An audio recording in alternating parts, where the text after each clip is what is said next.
My parents told me straight to my face that my younger sister was better for the family brand.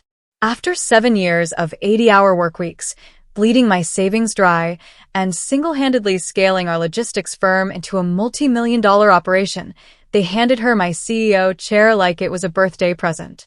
They believed I was just the engine in the basement, invisible, replaceable, and too quiet to fight back. So I didn't argue. I didn't raise my voice or plead. I packed my desk into a single cardboard box, handed over my keys, and walked out into the rain. Exactly 48 hours later, our biggest enterprise partner, a $4.8 million account, walked into the executive boardroom for contract renewal. He looked right past my sister sitting in my chair, closed his leather folder with a sharp snap, and asked 3 simple words. "Where's Emily?" When they couldn't answer, he walked. "My name is Emily. I am 31 years old, and for the last 7 years, my life was measured not in days or vacations, but in freight manifests, supply chain algorithms, and cold cups of black coffee. I founded Apex Dynamics back in 2017 out of a freezing 2-car garage in industrial Chicago. I was 24, armed with an honors degree in operations management, a maxed-out credit card, and an obsession with building a world-class logistics company. In those early years, I didn't sleep more than 4 hours a night. I hauled crates when workers called in sick, wrote proprietary dispatch software until sunrise, and gave up every single personal milestone, birthdays, holidays, relationships, so that Apex could breathe. My younger sister, Chloe, lived in an entirely different reality. At 24, her biggest daily dilemma was curating her Instagram grid, attending influencer brunches in Miami, and spending the monthly allowance my parents wired into her account. She had never set foot inside our warehouse, never smelled diesel fumes, and never balanced a ledger in her life.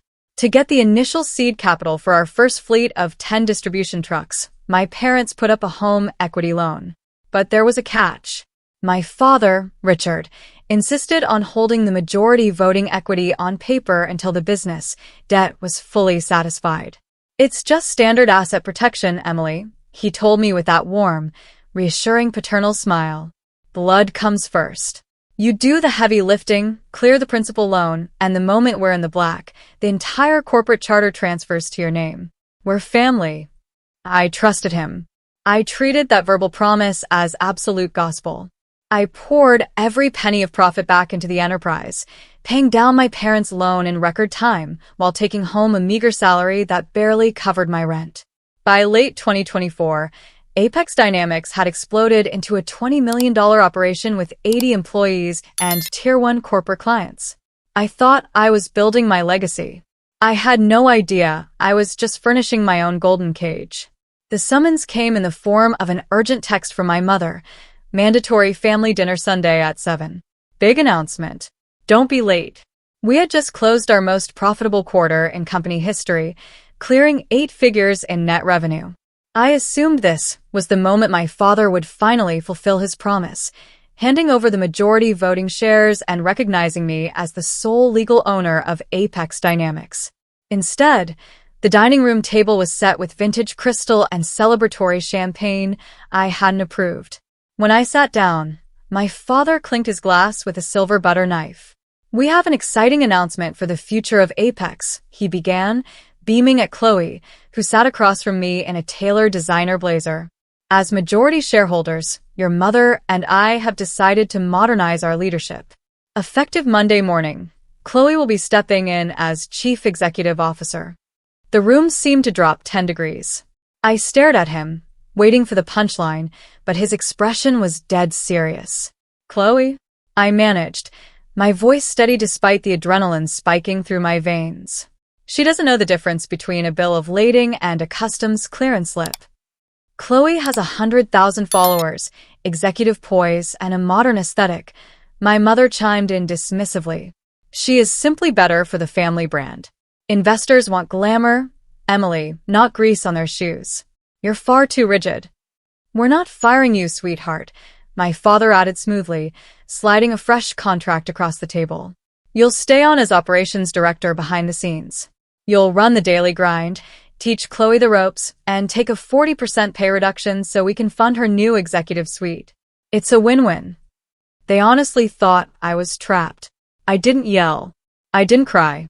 I opened my briefcase, pulled out my official corporate resignation letter, and signed it with my father's expensive Montblanc pen. I stood up, took my electronic master keycard off my lanyard, and dropped it straight into his full glass of Cabernet Sauvignon. "The company is yours," I whispered. "Good luck." Chloe's first 48 hours as CEO were an unmitigated catastrophe. Instead of reviewing critical freight line schedules or managing customs backlogs at the port, she spent Monday morning hiring an interior designer to replace my mahogany desk with minimalist ivory marble.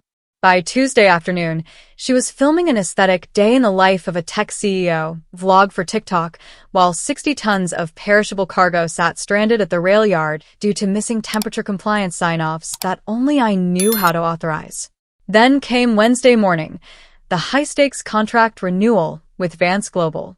Vance Global was our cornerstone account, representing a staggering $4.8 million in annual recurring revenue, nearly 60% of our total profit margin.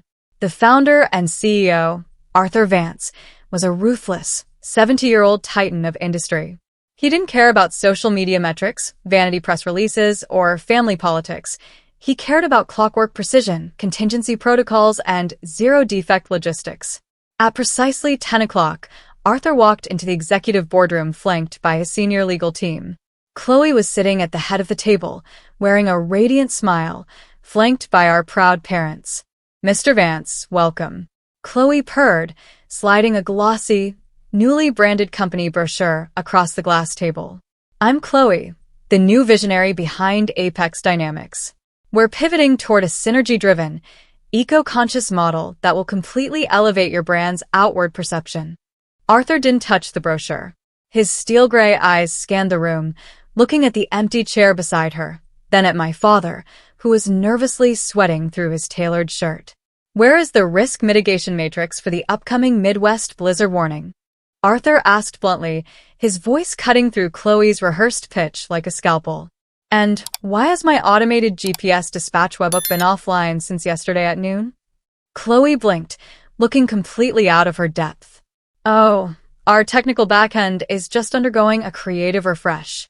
But let's focus on our collaborative synergy." Arthur held up a single leather-gloved hand. The room fell dead silent. He took his fountain pen, capped it with a deliberate click, and closed his heavy leather contract portfolio. He leaned across the table, stared right through Chloe, and asked 3 words. "Where is Emily?" "Emily is pursuing other internal avenues," my father stammered, stepping forward. "Chloe is fully capable of handling your account, Arthur. Emily built the proprietary routing protocol that saved my company $14 million in transit penalties last year," Arthur said coldly, standing up to his full height. "My business was with her competence, not your family's vanity project. Without Emily, there is no deal." He turned on his heel and walked out, leaving my parents staring into an empty boardroom.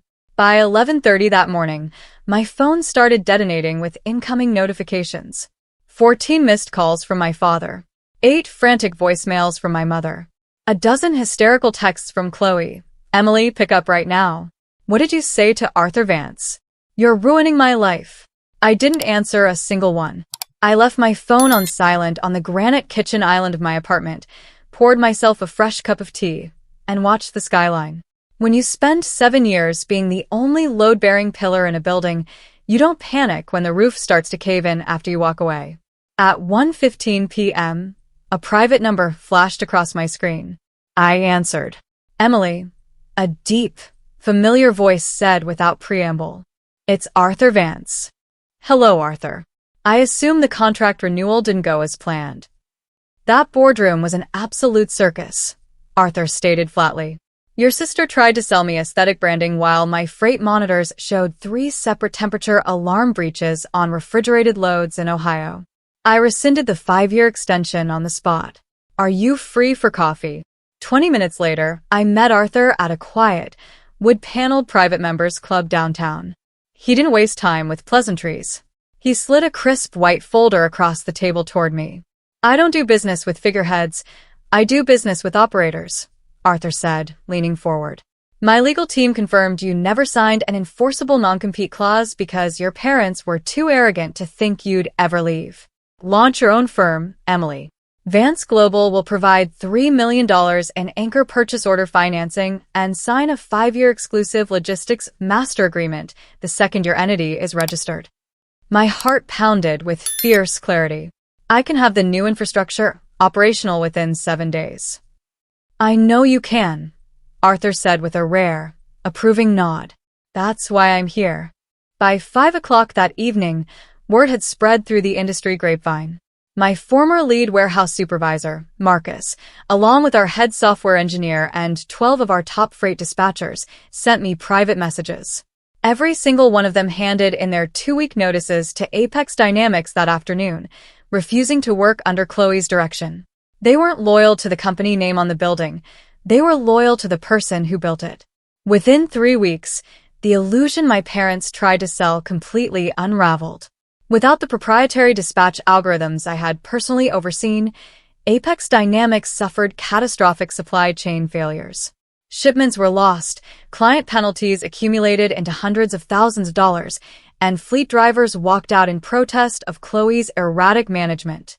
The final blow landed when 3 more major enterprise clients terminated their contracts, citing operational negligence. Facing imminent insolvency and public humiliation, Chloe abruptly resigned, leaving behind a tearful video statement blaming toxic corporate culture before flying back to Miami. Meanwhile, my new independent firm, Sovereign Logistics, opened its headquarters in the heart of downtown Chicago. With Arthur Vance's anchor capital and my core veteran crew by my side, we were operating at full capacity from day one. A month later, the building security desk called my private line. Miss Hartman, there is a couple in the lobby demanding to see you. They claim to be family. I stepped out of the high-speed elevator into the glass-fronted lobby. My father looked 10 years older, his expensive suit rumpled, while my mother's polished composure had turned to nervous desperation. Emily, thank God, my father began, taking a step toward me. We made a terrible mistake. Apex is facing bankruptcy. We need you to come back, fix the routing contracts, and take your proper place as partner. We can merge our assets into your new firm. You didn't want a partner, I answered calmly, keeping my hands resting comfortably at my sides. You wanted a silent worker you could exploit, and a trophy child you could parade around for your own vanity. We're your parents, my mother cried out. You owe this family your loyalty. I gave you 7 years of my life, paid off your personal debts, and built an empire from your garage, I said, my voice quiet and absolute. My debt to this family is paid in full. Security will escort you out. As the heavy glass doors closed behind them, I walked back toward my corner office overlooking Lake Michigan. My father thought ownership was a piece of paper signed in a boardroom, but he was wrong. True authority isn't handed down by nepotism or framed on a wall. It is built through relentless grit, earned through trust, and proven by the work you leave behind.